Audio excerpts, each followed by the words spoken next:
ناظرین کرام السلام علیکم ورحمۃ اللہ وبرکاتہ۔ امید کرتا ہوں کہ آپ بہت خوش ہوں گے۔ اللہ آپ کو ہمیشہ خوش رکھے، آباد رکھے۔ ناظرین کرام، اللہ تبارک و تعالیٰ نے قرآن کریم میں توبہ کے تعلق سے بہت ساری آیتیں نازل کی ہیں۔ حضرت نوح علیہ السلام نے بھی اپنی قوم کو توبہ کی تلقین کی تھی۔ اللہ تبارک و تعالیٰ نے فرمایا یا ایھا الذین آمنوا توبوا الی اللہ توبۃ نصوحا ان اللہ یغفر الذنوب جميعا انہ هو الغفور الرحیم۔ ناظرین کرام، کوئی بھی انسان یہ دعویٰ نہیں کر سکتا کہ میں گناہ گار نہیں ہوں، یا یہ نہیں کہہ سکتا کہ میں گناہ نہیں کر سکتا ہوں، میں بالکل پاک ہوں، معصوم ہوں، دودھ کی طرح دھلا ہوا ہوں، میں بالکل پاکیزہ ہوں، مقدس ہوں۔ کوئی بھی انسان یہ لفظ نہیں کہہ سکتا ہے سوائے انبیاء علیہ السلام کے، کیونکہ انبیاء علیہ السلام پاک ہوتے ہیں، مقدس ہوتے ہیں، معصوم ہوتے ہیں، وہ گناہوں سے بالکل پاکیزہ ہوتے ہیں، گناہ ان کے قریب نہیں جا سکتی۔ ناظرین کرام، انسان سے جب کبھی بھی گناہ سرزد ہو جائے، گناہ ان سے صادر ہو جائے، تو فوراً اللہ کے دربار میں اللہ کے سامنے عاجزی اور انکساری کے ساتھ اور آنسو بہاتے ہوئے اپنے گناہوں کا استغفار کرے، اپنے گناہوں سے توبہ کرے، اللہ کو منائے، اللہ کو راضی کرے۔ حضرت انس رضی اللہ عنہ فرماتے ہیں کہ اللہ کے رسول صلی اللہ علیہ وسلم نے فرمایا کہ انسان گناہ گار ہے اور گناہوں کے دلدل میں پھنسا ہوا رہتا ہے، گناہوں کے کیچڑ میں دھسا ہوا رہتا ہے، لیکن سب سے بہترین انسان وہ ہے جو گناہوں سے توبہ کر لے، گناہوں سے استغفار کر لے۔ ناظرین کرام، بلکہ حضرت ابو بکر صدیق رضی اللہ تعالیٰ عنہ فرماتے ہیں ان ابی بکر صدیق رضی اللہ عنہ قال قال رسول اللہ صلی اللہ علیہ وسلم ما اصر من استغفر وان عاد فی اليوم 70 مرہ۔ اللہ کے رسول فرمایا، حضرت ابو بکر صدیق کہتے ہیں کہ اللہ کے رسول فرمایا کہ اگر کسی شخص سے ایک گناہ 70 مرتبہ دن میں ہو جائے اور اللہ کے سامنے 70 مرتبہ استغفار کر لے تو وہ گناہوں میں شمار کرنے والا نہیں ہوتا۔ اللہ اکبر، صحیح بات ہے۔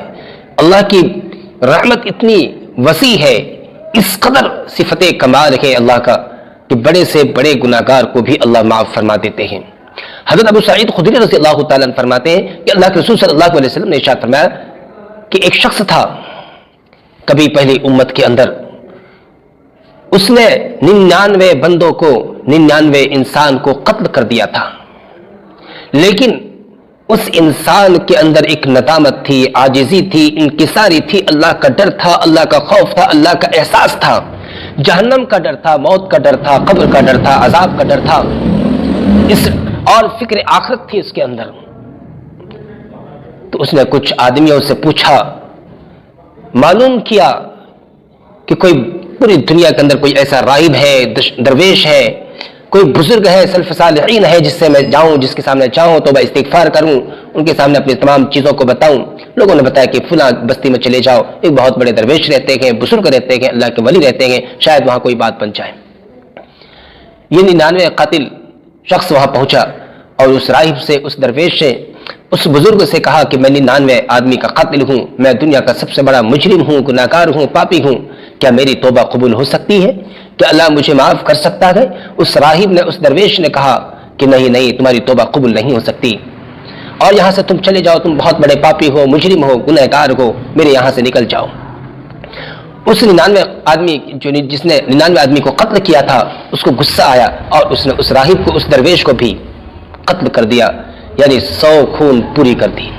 لیکن پھر بھی دل کے اندر احساس تھا، ندامت تھی، فکر آخرت تھی۔ لوگوں سے معلوم کیا کہ کوئی اور بھی ہے جو دنیا کے اندر سب سے بڑے عالم دین ہو، راہب ہو، درویش ہو، بزرگ ہو، مجھے اس کا راستہ بتاؤ، اس کا پتہ بتاؤ۔ لوگوں نے پتہ بتایا تو کہا فلاں بستی میں چلے جاؤ۔ یہ شخص وہیں پہنچا اور اس عالم دین سے، اس بزرگ سے کہا کہ میں 100 خون کر کے آیا ہوں، 100 آدمیوں کا قاتل ہوں، کیا اللہ کے یہاں میری توبہ قبول ہو سکتی ہے؟ اس عالم دین نے کہا ہاں، کیوں نہیں، اللہ تمہاری توبہ کو قبول کیوں نہیں کرے گا؟ کون ہے دنیا کے اندر، کون ہے، کس کی طاقت ہے جو تمہاری توبہ کو روک سکے، یا تمہارے توبہ کے درمیان کوئی دیوار کھڑی ہو جائے، کوئی چیز حائل ہو جائے، کوئی طاقت ایسی ہے؟ اللہ ضرور تمہاری توبہ قبول کرے گا۔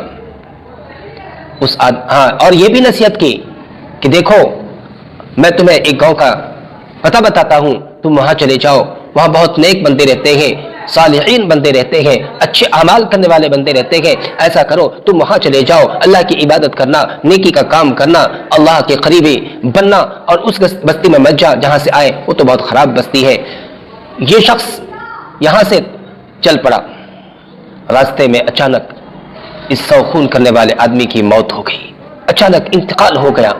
رحمت کے فرشتے آئے، یعنی جنت کے فرشتے آئے، دوزخ کے فرشتے آئے، عذاب کے فرشتے آئے۔ جنت کے فرشتوں نے کہا، رحمت کے فرشتوں نے کہا یہ تو توبہ کر کے چلا تھا اس لیے جنت کا مستحق ہے، اس کو جنت کے فرشتوں کے حوالے کر دیے جائیں۔ جہنم کے فرشتوں نے، عذاب کے فرشتوں نے کہا یہ تو 100 آدمیوں کا قاتل ہے، یہ تو پاپی اور مجرم ہے، اس کو کیسے بخش دیا جائے گا، اس لیے یہ جہنم کا مستحق ہے، اس لیے جہنم کے فرشتے کے حوالے کر دیے جائیں۔ اللہ تبارک و تعالیٰ یہ سارا ماجرا دیکھ رہا تھا۔ ایک شخص آیا آدمی کی شکل کے روپ میں، اور یہ جو دونوں فرشتے آپس میں نزے میں تھے، یعنی آپس میں لڑ رہے تھے، جھگڑا کر رہے تھے، تو اس آدمی نے، یا وہ فرشتے تھے، اس فرشتے نے، اس آدمی نے ان دونوں کے درمیان ایک بات رکھی، ایک فیصلہ رکھا، تو ان دونوں نے مان لیا۔ وہ فیصلہ یہ تھا کہ زمین کی پیمائش کر لی جائے، زمین کو ناپ لیا جائے، جدھر سے یہ آ رہا تھا اگر وہ راستہ دور ہے تو یہ جہنم کے فرشتے کے حوالے کر دیے جائیں، اور جدھر یہ جا رہا تھا نیک بستی کی طرف، صالحین لوگوں کی طرف، اگر یہ قریب ہے تو یہ رحمت کے فرشتے کے حوالے کر دیے جائیں، جنت کے فرشتے کے حوالے کر دیے جائیں۔ چنانچہ پیمائش کی گئی، زمین کو ناپا گیا۔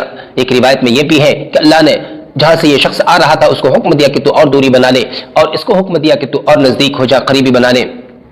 جب ناپا گیا تو جنت پر جو جدھر وہ بستی نیک بستی تھی، جہاں لوگ عبادت کیا کرتے تھے، اچھے لوگ رہتے تھے، جب اس کو ناپا گیا تو وہ بہت قریب نکلا، اور اس طرح سے یہ 99 قاتل آدمی کو اللہ تعالیٰ نے بخش دیا، اور جنت کے فرشتے اس کو اٹھا کر کے لے گیا۔ ناظرین کرام، میں اس واقعے سے یہ بتانا چاہتا ہوں کہ اللہ کی رحمت کس قدر بڑی ہے۔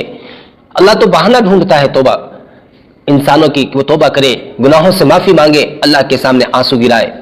اللہ ہر طرح سے آپ کی گناہوں کو معاف کرنے کے لیے تیار ہے۔ کہ آپ تیار ہیں؟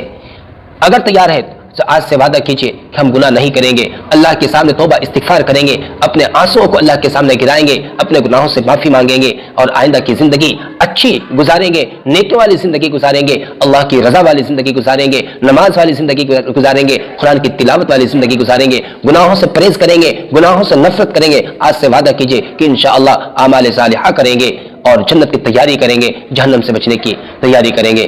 آپ سے درخواست ہے خود بھی ان باتوں کو سنیں اور دوسروں کو بھی پہنچانے کی کوشش کریں۔ شکریہ۔